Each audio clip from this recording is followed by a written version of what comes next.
नमस्कार जय जगन्नाथ। आपण मानकर भल पाइबा नहीं आउ एक मु लिखिथिबा कविता आवृत्ति करबा पई जाउछि। जेउ कवितार शीर्षक होछि ए स्वार्थवादी मनीष।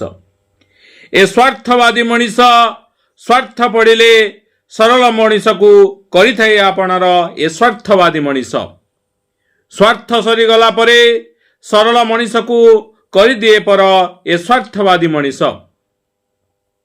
ए स्वार्थवादी मनीष जेउठी टंका थाए जेउठी टंका दे सैटी रोहे ए स्वार्थवादी मनीष। निज स्वार्थ पाई सामान्य केतोटी टंका पाई बिक्री हो जाए ए स्वार्थवादी मनीष। ए स्वार्थवादी मनीष तार स्वार्थ पाई सत को मिछ मिछ को सत कही थाए।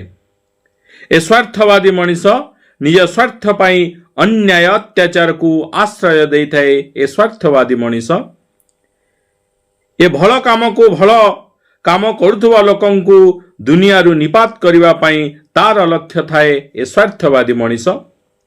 ए स्वार्थवादी मनीष दुनिया पई कलंकर पात्र। ए स्वार्थवादी मनीष। ए स्वार्थवादी मनीष। ए स्वार्थवादी मनीष।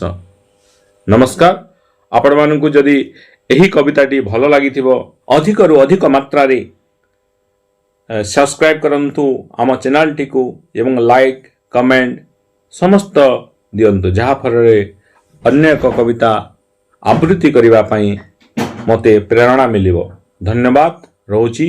नमस्कार। जय जगन्नाथ।